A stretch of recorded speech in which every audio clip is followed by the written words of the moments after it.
रवि, यहां थोड़ा सा पीछे जाना पड़ेगा। सोनिया गांधी के अश्योरेंस पर मान तो गए हैं डीके शिव कुमार, लेकिन कुछ पुरानी तस्वीरें हमें याद करनी पड़ेगी।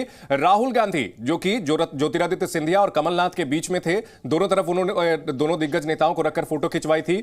ऐसा ही कुछ देखने को मिला था अशोक गहलोत और सचिन पायलट को लेकर भी, लेकिन वहां क्या हालात हुए ये सभी जानते हैं। तो शायद क्या यही वजह थी कि सिर्फ राहुल गांधी के एश्योरेंस पर नहीं माने डीके शिव कुमार, उन्होंने सोनिया गांधी से पहले सहमति जताई। बिल्कुल बिल्कुल, पहले तस्वीर दिखा दूं आपको। देखिए ये तस्वीर है जो इससे पहले तस्वीर आती रही है राहुल गांधी के साथ। इस बार मल्लिकार्जुन खड़गे के साथ तस्वीर आप देख रहे हैं। मल्लिकार्जुन खड़गे के साथ इधर सिद्धारमैया है, इधर डीके शिव कुमार है। ये तस्वीर गौर से देखिए। इस तस्वीर का इंतजार कल से किया जा रहा था।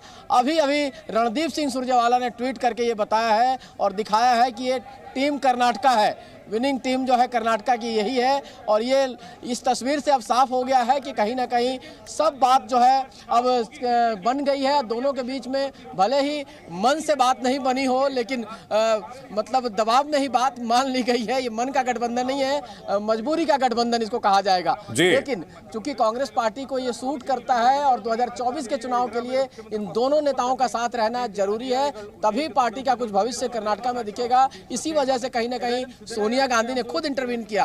पहले वो शिमला में थी, शिमला से आने का था लेकिन नहीं आई। राहुल गांधी ने मनाने की कोशिश की लेकिन डीके शिव कुमार फिर भी नहीं माने।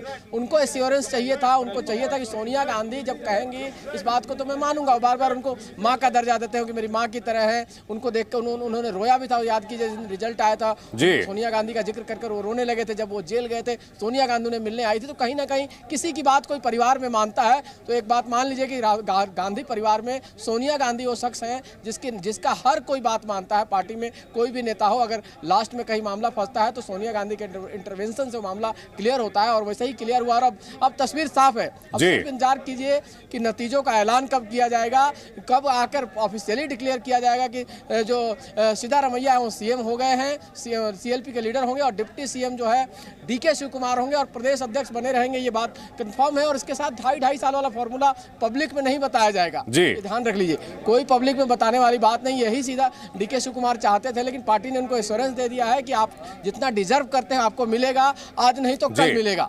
ठीक है। खड़गे के मल्लिकार्जुन खड़गे के घर के बाहर से शिवांगी ठाकुर भी हमारे साथ जुड़ गए हैं। शिवांगी, तस्वीरें दिखाएं और बताएं क्या कुछ वहां पर चल रहा है।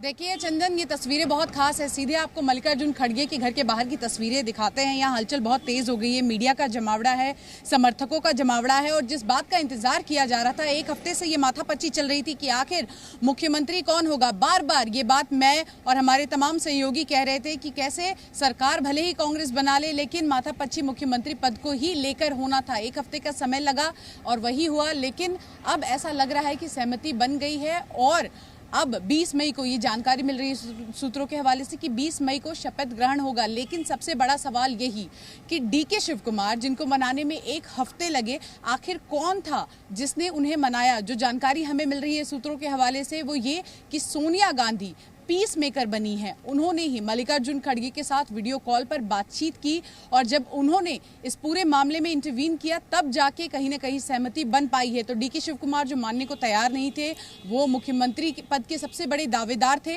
वो भी मान गए हैं। डिप्टी सीएम का पोस्ट तो होगा ही उनके पास, लेकिन केपीसीसी चीफ भी रहेंगे। कर्नाटक में कांग्रेस की कमान भी उन्हीं के हाथ में रहेगी और सिद्धारमैया वो कहीं ना कहीं मुख्यमंत्री होंगे। लेकिन बड़ा सवाल ये भी कि 2.5 साल की जो फॉर्मूले की बात हो रही है, क्या उस पर भी आगे बात चलेगी। थोड़ी ही देर में हम कोशिश करेंगे बातचीत करने की खुद डीके शिव कुमार। इस बारे में रवि ने यही बताया शिवांगी की ऑफिशियली ये 2.5 साल वाला जो फॉर्मूला है ये नहीं बताया जाएगा, ये अनऑफिशियल होगा। लेकिन अश्योरेंस मिल चुका है। और जयपाल, मिनिस्ट्रीज को लेकर के निश्चित तौर पर अभी दिल्ली में ही सारी चीजें हो रही है, लेकिन क्या कुछ चुगबुगाहट है कि मिनिस्ट्रीज को लेकर के किस तरह का बंटवारा हो सकता है, कौन कौन से पोर्टफोलियोज डीके शिव कुमार के पास हो सकते हैं, किन पर वो दावा ठोकेंगे?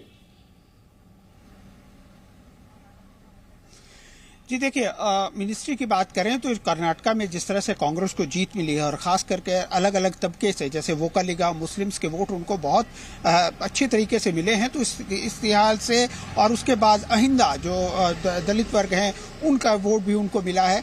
तो इन सब चीज़ों का इनको ध्यान रखना होगा कि हर तबके से, हर वर्ग से जो है उनका रिप्रेजेंटेशन जो है मंत्रिमंडल के अंदर में हो। इसमें एक बात और भी ध्यान रखने की है कि जैसे पहले ये कहा जा रहा था कि एक मुख्यमंत्री होंगे, 3 डिप्टी सीएम होंगे। 3 डिप्टी सीएम होते तो शायद जो बड़े जातीय दल हैं उनका रिप्रेजेंटेशन शायद डिप्टी सीएम के अंदर में किया जा सकता था, पर अब ये स्पष्ट हो गया है कि आप ही, जैसे कि सोनिया गांधी के मैसेज में कहा गया है कि सिर्फ आप ही डिप्टी सीएम होंगे। तो अगर सिर्फ DK. Shivakumar deputy CM होंगे तो बाकी जो मंत्रिमंडल होगा उसके अंदर में हर जगह से, हर तबके से का रिप्रेजेंटेशन यहाँ जरूरी होगा। उसके साथ क्षेत्र का भी ध्यान रखना पड़ेगा कि कहीं कोई क्षेत्र इस अपने को आपको उपेक्षित ना महसूस जयपाल, करे। सवाल मेरा ये था कि डी.के. शिव कुमार कौन कौन से जो है मंत्रालयों पर दावा ठोकेंगे, कौन कौन से अहम मंत्रालय हैं जो वो अपने पास रखना चाहेंगे?